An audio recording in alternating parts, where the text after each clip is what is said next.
Welcome in Tilco Advisors. We empower construction material manufacturers with cutting-edge digital solutions. And now, welcome to our podcast, where we share insights from the world of smart construction technologies.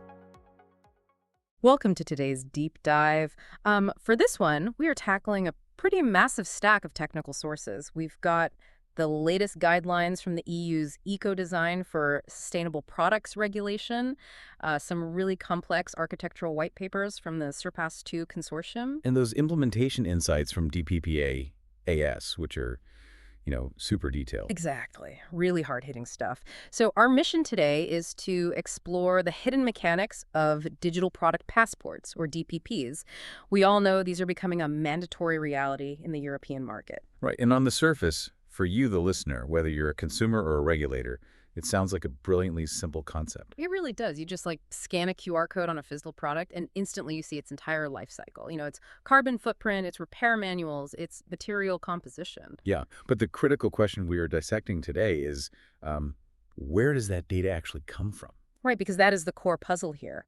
When you look at the policy documents, there's almost this implicit assumption that the data is just, sitting there waiting to be harvested. Oh, completely. I think the prevailing image for a lot of people is that compliance means hiring a massive team of data entry clerks to just sit in a warehouse somewhere. Yeah, just manually typing batch numbers and material weights into some centralized EU database all day long. Which is, frankly, the biggest misconception we need to clear up right out of the gate. Based on the integration frameworks we are reviewing, the data already exists. No one is creating this information from scratch. Okay, so if it exists, what's the holdup? Well, the actual hurdle is data coherence. We are dealing with information that is deeply embedded, historically siloed, and trapped within a company's existing internal systems. Ah, I see. So a digital product passport isn't a data creation project at all. It is fundamentally an extraction and translation project. Let's unpack that extraction process then, because to figure out how you build a DPP, you first have to find where a product's identity actually originates inside a corporate network, right? Exactly. And the sources point us to layer 1 of the DPP architecture, which establishes the core identity of the item. Right, and that birth happens in a PLM, a product lifecycle management system. Yeah, the PLM is essentially the genetic code of the product. For anyone in our audience familiar with manufacturing tech, the PLM holds the EBOM. The engineering bill of materials. Correct. It dictates the design intent, the specific material tolerances, the CAD files, and all the theoretical compliance data. It represents the ultimate as-designed view of the product. So if we think about this in software terms, the PLM is like the main branch of a code repository. It's the pristine, idealized version of what the developers actually intended to ship. That is a great way to think about it. But here is where I see a pretty major conflict in the source material. The regulation doesn't want the idealized version of the product, right? It wants the reality of the physical object sitting on a store shelf. Exactly. Like if I'm scanning a power drill, the EU wants to know exactly what is inside that specific drill in my hand, not what the engineers in Stuttgart originally drew up on a whiteboard. And you've just hit on the fundamental tension of manufacturing data, because that idealized main branch in the PLM, it rarely survives contact with the physical factory floor. Things change during production. Always. And that brings us to the ERP, the Enterprise Resource Planning System, and the MES, the Manufacturing Execution Systems. If the PLM is the as-designed view, the ERP is the as-built view. Got it. So the ERP tracks the reality. Exactly. It tracks the actual production batches, the exact date a specific unit rolled off the line, the lot numbers, and crucially, any real-time substitutions that occurred during manufacturing. Okay, let's ground this in a real scenario to make it concrete. Say a company is manufacturing that power drill.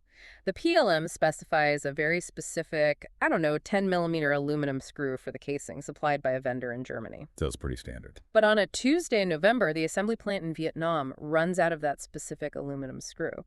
To keep the line moving, the floor manager substitutes it with an 11-millimeter steel screw from a local supplier. Right, happens all the time. And the PLM is never updated because the core design hasn't officially changed. But the ERP logs the substitution for that specific production run just to account for inventory and cost. Yes.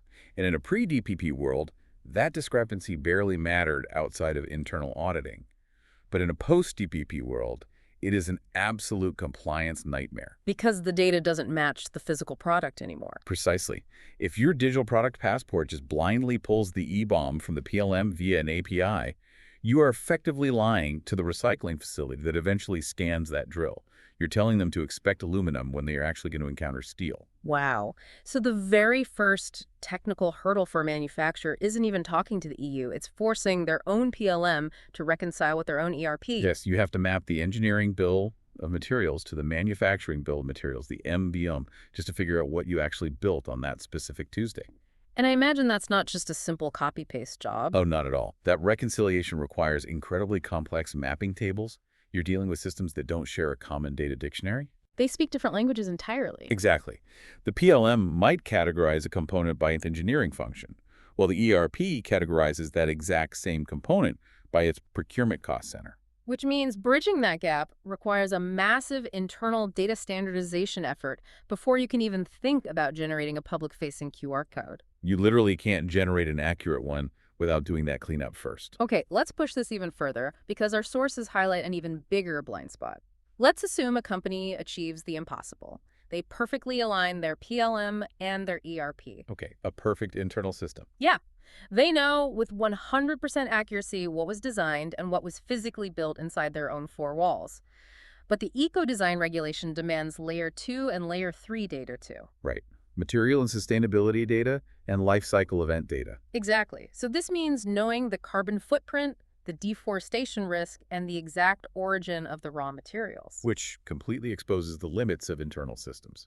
I mean, ERPs and PLMs are incredibly powerful, but they are inherently inward-looking. They only know what happens inside the company. Pretty much. Yeah. Your ERP knows exactly which Tier 1 supplier sold you, say, a lithium-ion battery pack. It knows the invoice number, the delivery date, the price you paid. But that's where it stops. Right. It has absolutely no idea where the lithium inside those cells was mined or what the water usage of that specific mining operation was. So to get that upstream origin data, companies have to reach outside their own firewalls. They have to aggregate data from supplier portals and third-party traceability platforms. Yes, and this is where the SURP 2 documentation gets really sobering about the current state of global supply chains. Because I think we tend to assume that every supplier everywhere in the world is running some state-of-the-art API or blockchain ledger. Oh, the reality is so much messier than that. You might have this sophisticated global manufacturer trying to build a beautiful machine-readable JSON payload for the EU regulator. Right. But the raw ingredients they're relying on to build that payload, they're unstructured PDFs, Excel spreadsheets, scanned paper certificates of conformity. Basically just digital paper. Yeah, or literally just emails from a Tier 3 supplier saying, we confirm this batch is compliant. I really want to walk through the mechanics of that because it sounds like a data extraction nightmare for the IT teams. If a supplier sends a scanned PDF certificate for a batch of, recycled cobalt, how does that actually become structured DPP data? Well, it's incredibly difficult. I mean, you can't just run basic optical character recognition on it and hope for the best, can you? You really can't, because the terminology varies wildly across borders. A supplier in one country might report weight in imperial units while your ERP strictly expects metric. Oh, man. Or they might use a completely different chemical nomenclature for the exact same compound. So how are companies solving this? To translate that PDF into the structured data, companies are having to deploy advanced supply chain traceability platforms. These use machine learning to parse unstructured documents, cross-reference the claims against the original purchase orders in the ERP, and then map those external claims to the manufacturer's rigid internal semantic models. It is a massive heavy lift.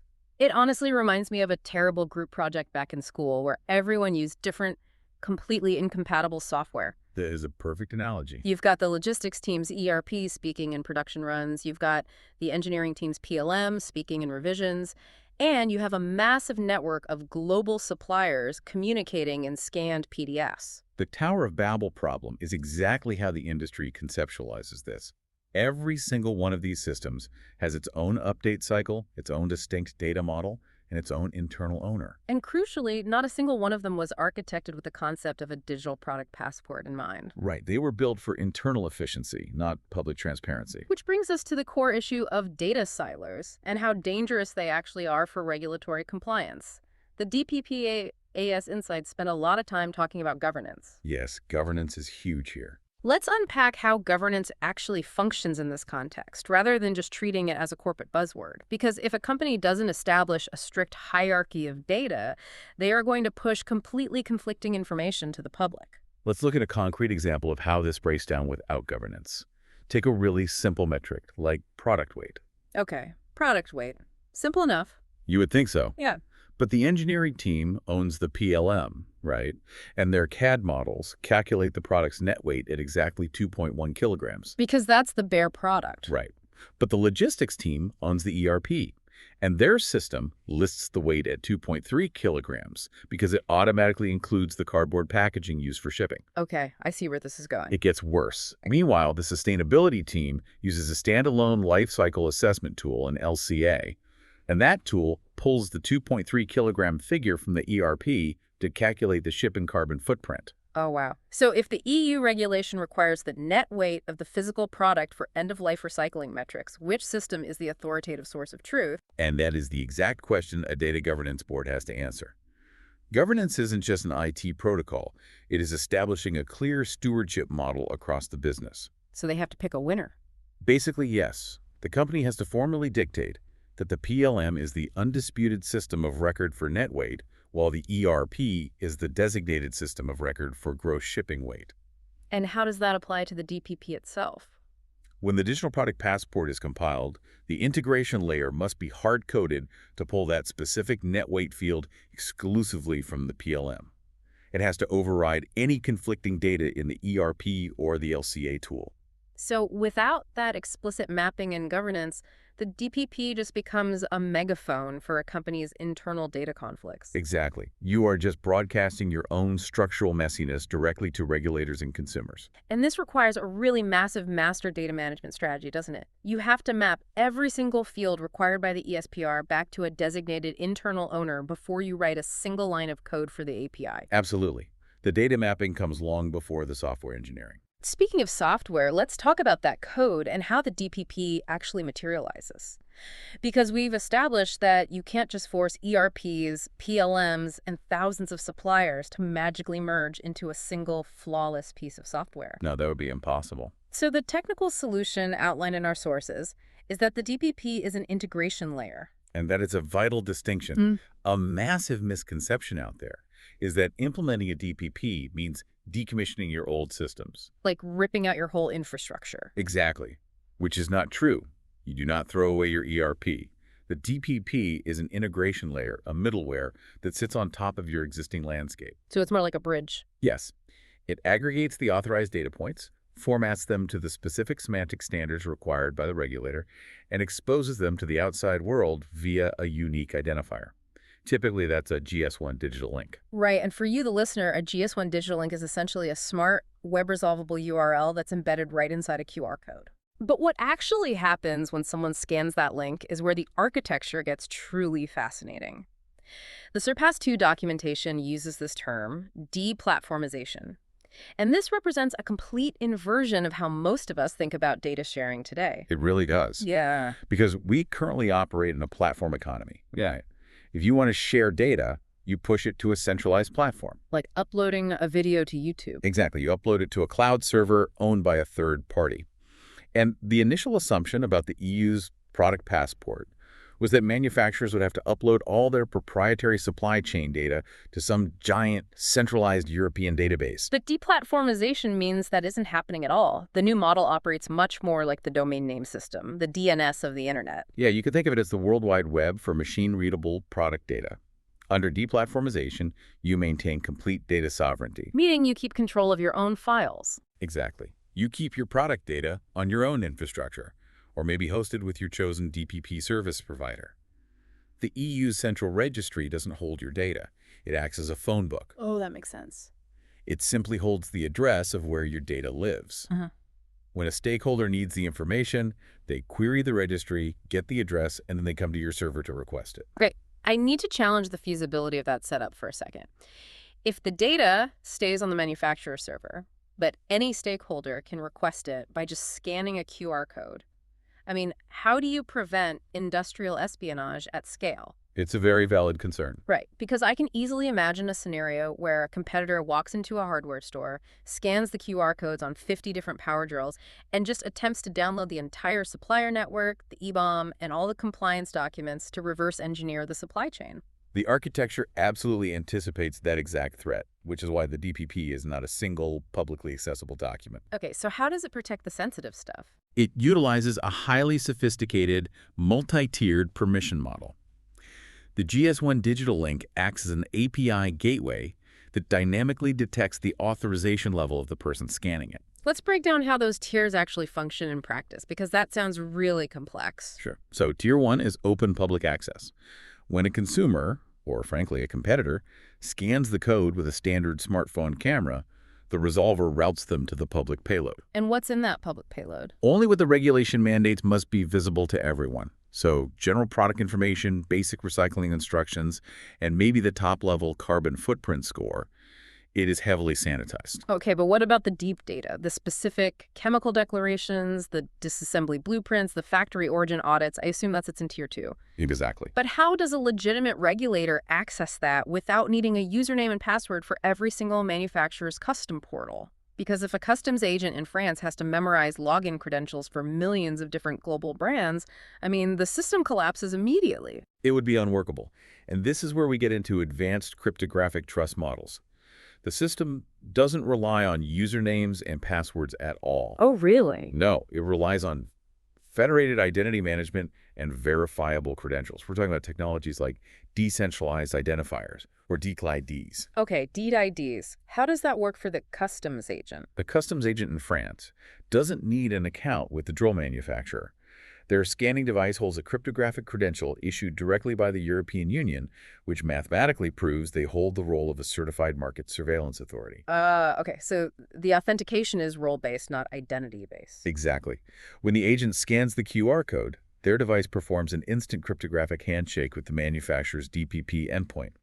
The endpoint verifies the EU signature on the agent's credential. And once it verifies that signature? Once verified, the API gateway dynamically unlocks Layer 2 and Layer 3 data, serving the restricted compliance documentation directly to the agent's device. That is incredibly elegant.